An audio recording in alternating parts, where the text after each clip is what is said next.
Thank you for tuning in to Flannel Punk Radio. I'm your host, Corey Milton.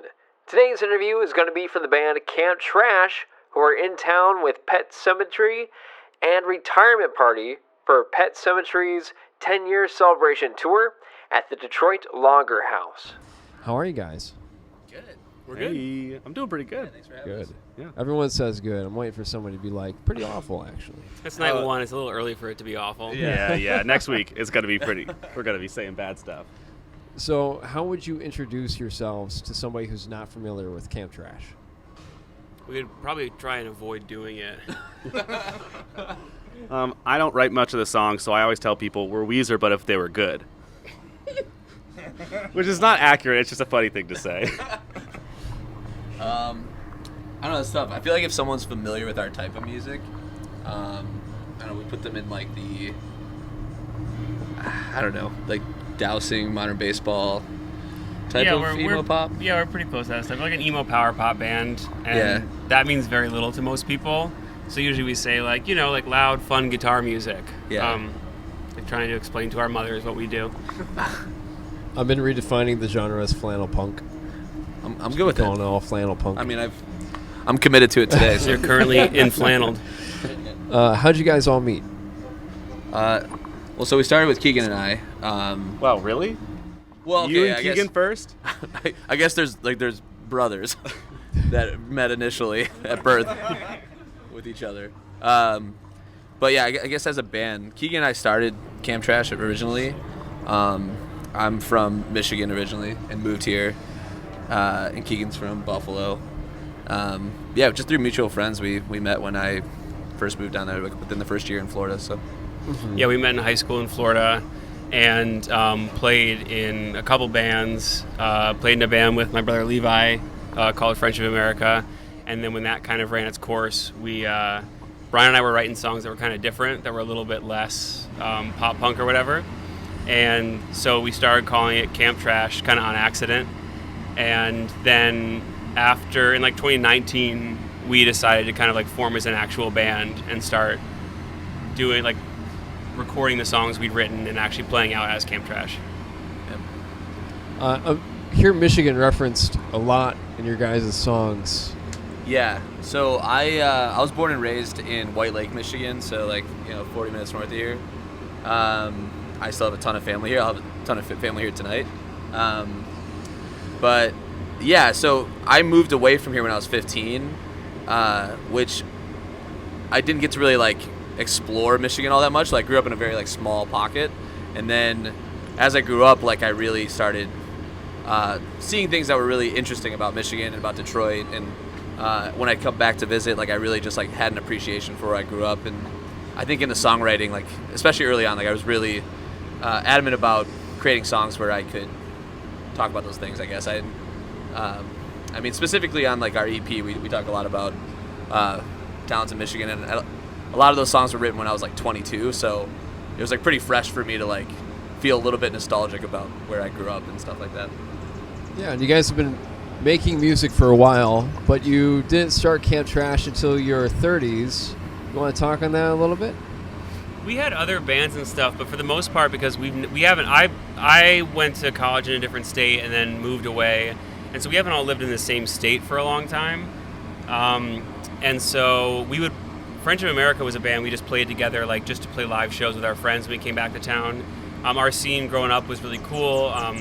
Andy from Worst Party Ever would play shows with us, and Cameron from the band Farseek would play shows with his early bands, and it was a really, really fun scene of music. And so we made a band just to be able to play shows. I would come home from college, we would practice once, we'd write one new song that day, we'd play it very badly that night. And then Brian and I have been working on a lot of these Camp Trash songs for a long time. We've been working on songs together forever, just writing back and forth via email, sending songs back and forth. And that's what we always do. It's a core element of our friendship.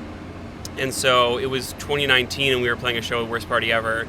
And I was I really like these songs. And I feel we don't have any record of the stuff we've done together. It's really fun to play music together, but I feel Brian as a songwriter has just gotten really good. I really believe in what he does. And I was like, we should just for ourselves even just record these songs and have them as a record of like what we did, together. And Kyle, who's drumming for us this tour, is the producer who recorded the EP and the album, and did an incredible job with that for us. And it sounded so good after we were done with the EP. I was like, this is something that we should just send to labels, just to see if someone will I was just hoping someone would make cassettes for us. I was just hoping to have some like physical thing. And so I messaged Keith from Counting Lucky Stars, and I said, I know it says on your Twitter account not to DM you. I was like, but I am going to DM you because I just want you to hear this. I love Counting Lucky Stars. That's a label that was a huge part of what I listened to growing up and in college. And I was like, I really would like you just to hear this. And Keith really believed in it and made the call to print vinyl for it, which is a huge financial risk I don't know if he's recovered from. But it was just kind of a time and place thing. We were just like, I really like the songs. I was like, and I don't want to let more time go by without actually like investing some time and energy into just putting it to tape and really making the memory of it. And then Keith was the one who really was like, I like this, I'm willing to put it out, and everything else kind of came from there. The Long Way, The Slow Way is almost a year old in July. What has everything been like in that year? Have you seen more opportunities? What's the reaction been? Yeah, it feels a little weird because we recorded the record like a long time ago, and then because of like vinyl delays, things like it got out a lot later. So for us, it feels like it's been like 2 years since we like really did the thing. But yeah, it's been 1 year released. We've done really great things with it. We've toured with bands like Spanish Love Songs, Future Teens, bands we really love and people we really love.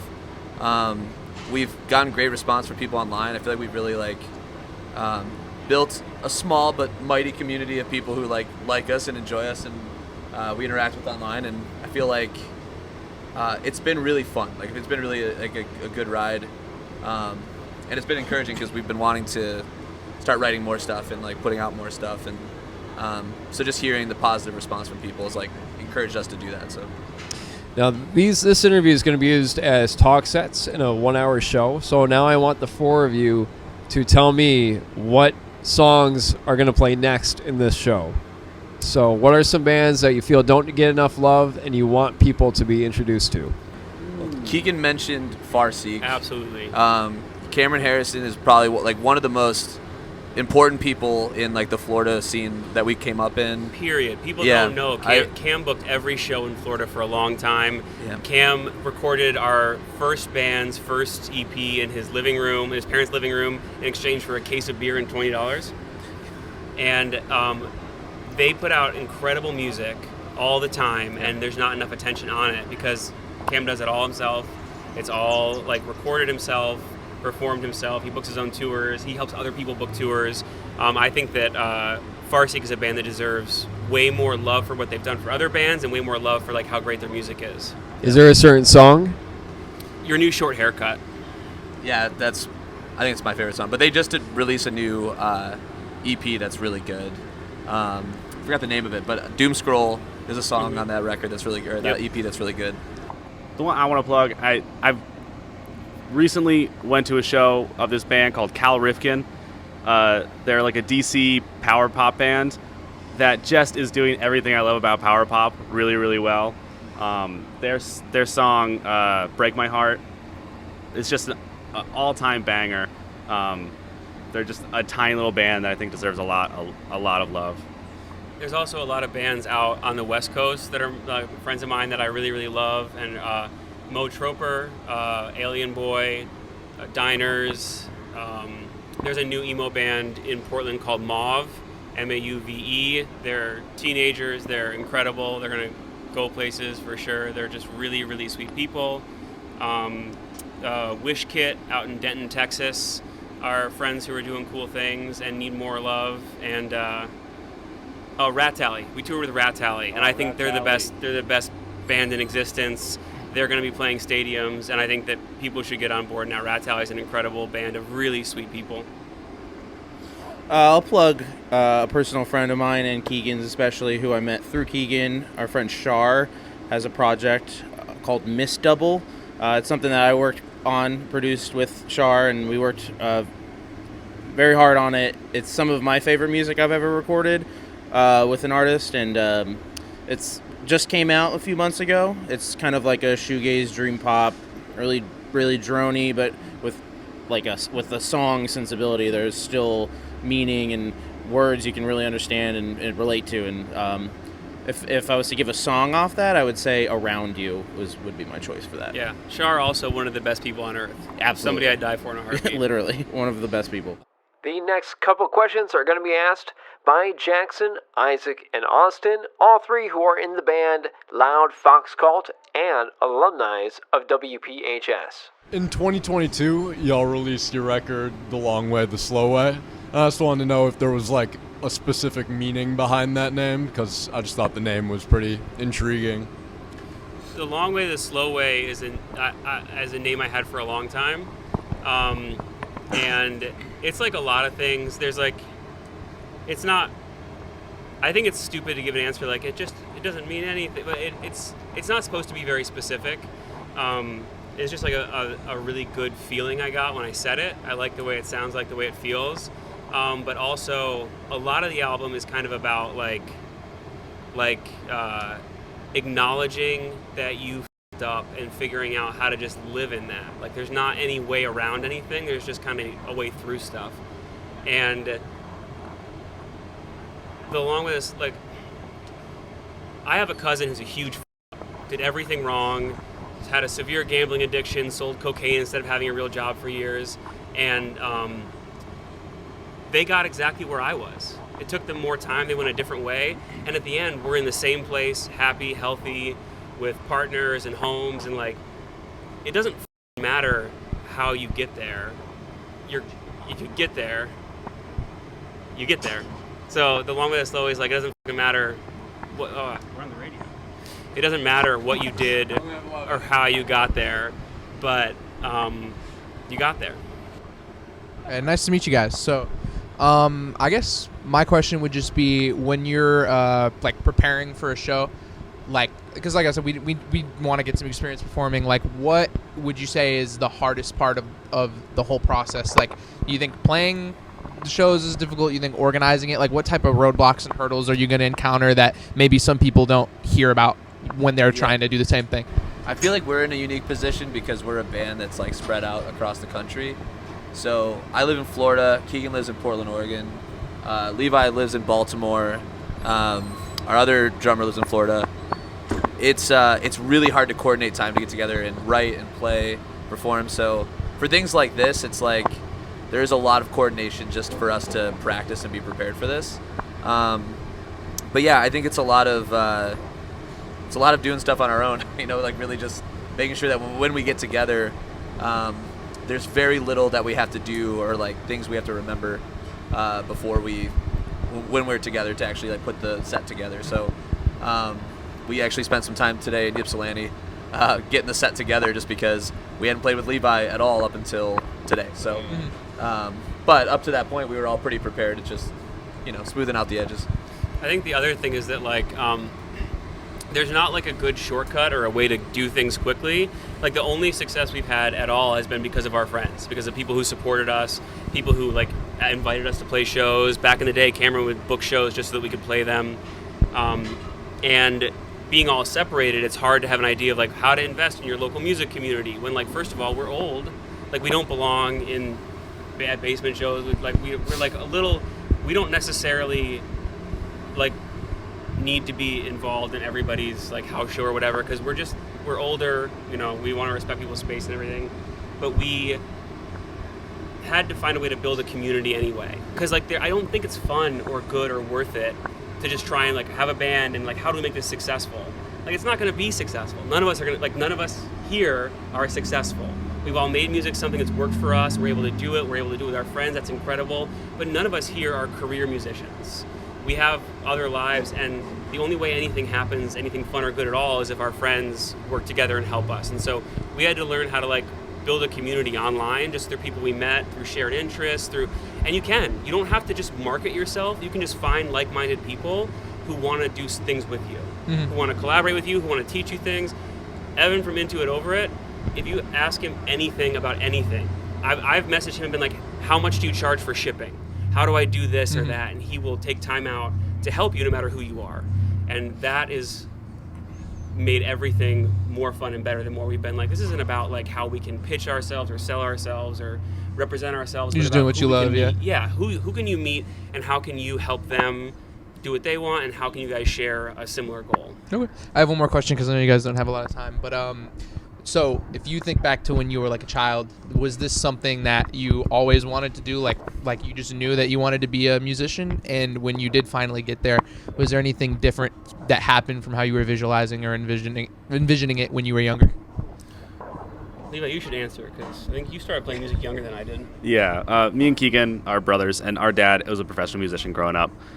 He had a band called Testify in the 90s that rocked. And so we grew up around music, and our dad taught us how to play. So I think we always I at some point just kind of assumed I would be a musician. But the thing that I didn't really expect is how much I don't like being on the road. I don't like being away from home. I miss my dog. I don't like that you have to buy cases of water on the road, because how else are you going to get water? There's not just water fountains everywhere. God, he's already complaining it's night one. Day one.